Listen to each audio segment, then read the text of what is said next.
If you've ever been in a pinch and needed some cable or dongle or other electronic accessory, you've probably stopped at a Best Buy. If you've been to a Best Buy, you probably noticed that they feature a lot of the same brands. And what I didn't realize until recently is that many of these brands are in-house brands, meaning that they're made and sold by Best Buy. I knew that Insignia was an in-house brand. They have the same generic label for almost every product they sell, but I didn't know that Dynex and Rocketfish are also both in-house Best Buy brands. And this kind of made me think, are these products any good? And in the age of Amazon, should you even consider buying from a brick and mortar store like Best Buy? In this video, we'll find out. Dynex is one of Best Buy's in-house brands that mostly targets the mobile accessory space. These mobile accessories are a dime a dozen these days. They can be found very cheaply and most of them will work just fine. If I'm in a pinch, I tend to get my electronic accessories like a charging cable at a gas station. So this will make them fairly unexciting to talk about. So I'm going to focus mainly on Rocketfish here. The first time I encountered Rocketfish was shopping in a thrift store. I usually head right to the electronics section of a thrift store to see what trinkets I can find, and this cable was the only thing that I could justify buying. I've done some reselling on eBay in the past, so I did a quick search to find out what the brand was worth, what it was selling for, and it was way more than I had expected. So I bought the cable, I think it was like $8 or something, and so here we are now. The next time I encountered Rocketfish was, as you might have guessed, in a Best Buy. I didn't actually realize until I did the research for this video that Rocketfish is an in-house brand at Best Buy. I just thought they were a normal company that made and sold pretty expensive electronic accessories. There's a whole section of Best Buy that's almost entirely devoted just to Rocketfish implements. It's the home audio and video section. There you'll find a variety of display cables like HDMI and, well, there's only HDMI. They do offer audio solutions like optical audio and speaker wire, as well as a lot of miscellaneous adapters. They also have a variety of surge protectors, coaxial cable, and kinds of splitters. Everything they sell, and I mean everything, is extremely expensive. And I don't mean like a few dollars overpriced. I'm talking 3 to 4 times as expensive as comparable Amazon or Home Depot listings. This cable, a 12-foot HDMI male to HDMI male, will run you about $60 brand new from Best Buy. A comparable one from Home Depot with the same spec is only $12. 100 feet of Rocketfish 16 gauge wire is $50. At Best Buy, it's $16 at Home Depot. There's a reason why I'm comparing these to Home Depot, and I'll talk about that in just a second. Clearly, these products are meant to be seen as premium. The packaging, the branding, and the price all indicate that these are not supposed to appear as your run-of-the-mill cables. The box is nicely designed. The cable is really thick and actually pretty well designed, I'll give them that. And the price is reflective of a premium product. When you see these on the shelves, they look pretty impressive. They're trying to send the message that this is the cable you need and you won't have any doubts after you buy it. So I started thinking about who these cables are supposed to be for and why they're in the part of the store that they are. If you're a person my age in a Best Buy these days, you're there for probably one of two reasons. One, you're in a pinch and you need to buy something tech related today. The second reason is that you want to try out a product before you actually buy it and make sure you like it, like with a TV or something, or maybe you want to see a surge protector before you buy it. I'm 23, and people younger than me and probably up to their early 30s are all pretty tech savvy these days. If nothing else, if you're that age, you know how to do a quick Google, find out what you need, and see if you can find it on Amazon. I think it's becoming rare that someone in this age range is completely clueless about a tech issue, especially for people who have grown up with the internet and are comfortable using it. This is a tricky trend for a store like Best Buy to deal with because their business model positions them as an expert, a source of information for consumers who need to find an electronic solution. The Geek Squad especially relies almost entirely on their authority in the electronic space to push their repair and installation services onto customers. So who still goes to Best Buy if they need help with electronics? The answer is, it's not a nice way to say this, old people. Most of the people I see in my local Best Buy are above 40, whether it's for mobile issues or computer problems or shopping for a new TV. And this isn't meant to be a jab of any kind at any group of people. I think it's completely reasonable to seek out help when you need it. A lot of people 40 and up are comfortable using a computer, but they might have questions when it comes to making a buying decision for new electronics. That's a lot of the questions I get in my family is, what should I be buying to fix this problem that I have? It's my hypothesis that the Rocketfish brand targets this exact demographic of customer, one who doesn't necessarily know what to buy, but knows that Best Buy can point them in the right direction. And Best Buy fills that need by giving these people a product that looks, feels, and probably is reliable, while making sure they can charge a premium for it. These products aren't necessarily bad, but when we think about the functionality of these cables compared to a cheaper model like one you could find at Home Depot or Amazon, there really isn't anything that makes Rocketfish rise above a comparable unit that's a quarter of the price. It's basically Best Buy building in a stupid tax. They're saying, hey, this cable is good. It's really good.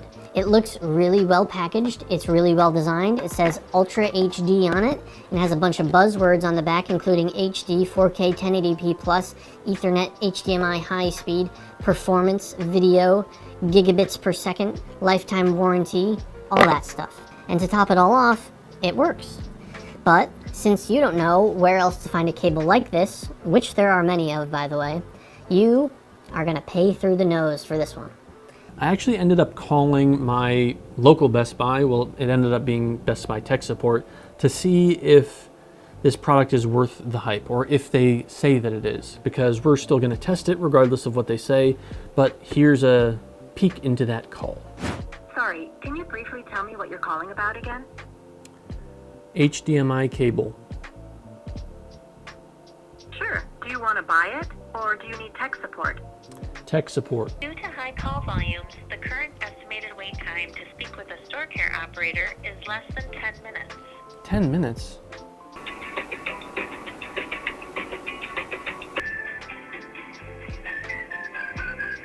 Should I start a Heyday channel? I'm playing Heyday.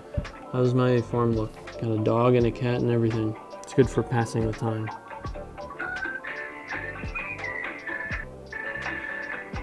I swear, every time it skips like that, my heart is like... Oh. Thank you for calling Best Buy customer care. Can I help you? Hi, I'm wondering, I have a question about HDMI cables. I have one that I've had for a little while. I think I bought it at Best Buy. It's like the Insignia brand. It's just kind of a cheap one. And I was looking on your website and I noticed that there's a brand called Rocketfish, and they look a lot nicer. What's the difference between the two?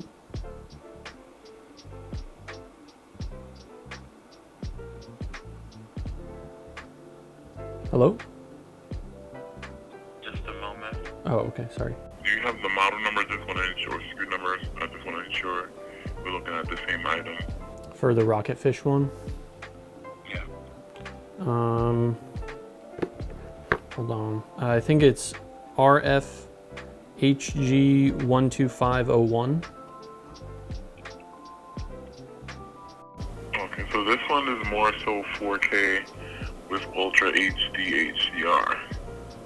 So the quality in it is way better. Okay, so if I have like a 4K TV though, my cable should be 4K already though, right? That is correct. So then what would be the difference between them in that case?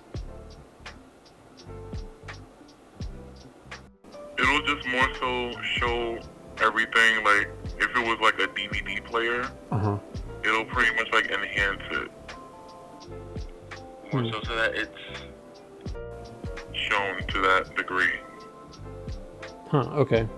All right, I noticed there are also, I mean, I know that you don't set the prices, so I don't mean to be rude to you, but the Rocketfish are like way more expensive too. Is it worth the upgrade, do you think?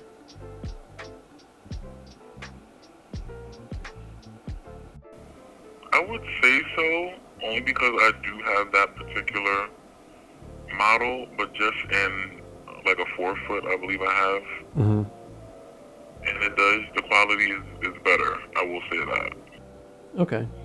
From my experience of it. Cool. Yeah, I was just wondering because I saw the two different brands, so I was wondering if it's worth the upgrade. Yeah, I would definitely say yes. Have you ever used the Ethernet? Because it has Ethernet capability, right? And that I have yet to use, no. Okay. All right. Well, I'll have to do some playing around with it, see if I can get that going. Okay. Thank you. I appreciate your time. All right, of course. No problem. Thanks so much for calling. Have a great day. Have a good one. Thanks.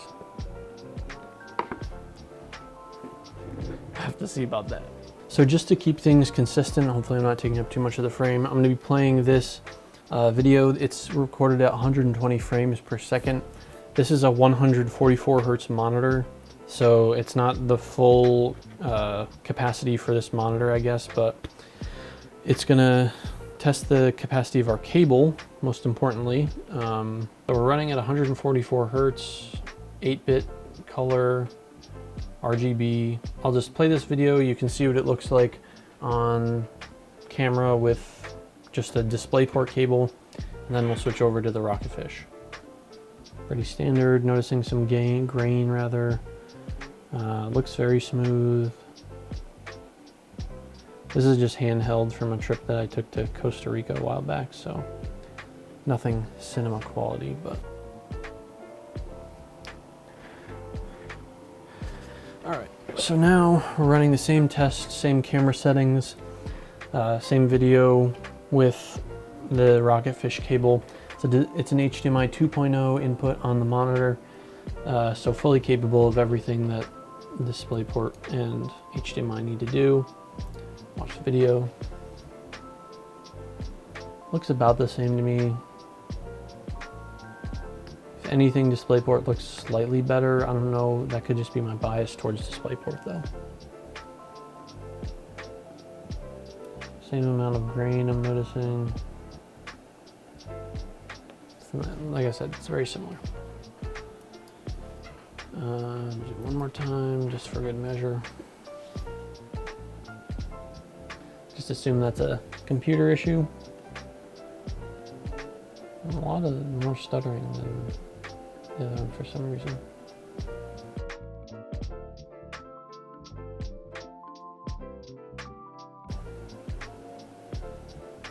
But, I mean, pretty much the same. Basically, to the eye, it looks the same to me. I think it's a smart business move, but I don't like the way that it feels.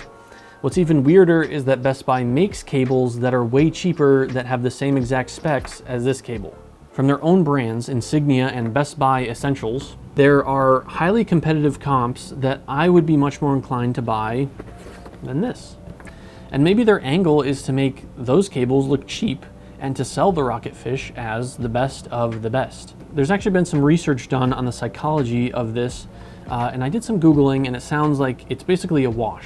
There has been research documenting that a higher price will make purchasers think more highly of a certain product, whether or not they've used it. A key caveat in this research is that we think the more expensive products are better, but we don't necessarily buy them. Cornell found that the potential increase in demand created by a premium price point is actually mitigated by the real cost of the item, leaving us back where we started. And that might be part of why I haven't heard of this brand until this past year. There's been no reason for me to consider it because there are dozens, probably hundreds of alternatives out there. And speaking of alternatives, a minute ago I mentioned that I found a lot of comparable products at Home Depot. And this is kind of an unusual place to shop, but I actually had to go there to find things that I knew would be comparable to this. I looked there because the one leg up that Rocketfish has in its spec sheet basically is that this cable is in-wall rated. You can see that it's really thick and it has these tags on it that you usually see on extension cords. It's properly insulated and remains at safe enough temperatures so that you could install it inside of drywall. Again, there are many comps for the same rating if you shop around. So it's a cool feature, but most people are probably not running this through their wall. So you're probably overpaying for that feature, unfortunately. In my opinion, there's not much more to say about Rocketfish other than that I don't think it's worth the cost. It's a clever move by Best Buy to essentially build their own premium in-house brand that makes their other cables look cheap. I'm personally still a big fan of the cheap cables because they hurt my wallet much less. And at the end of the day, if it works, I'm gonna use it. For now, this will be getting repackaged into this box and will be going up on my eBay for someone else to pay a pretty penny for. Thanks so much for watching this video. I hope you found it useful.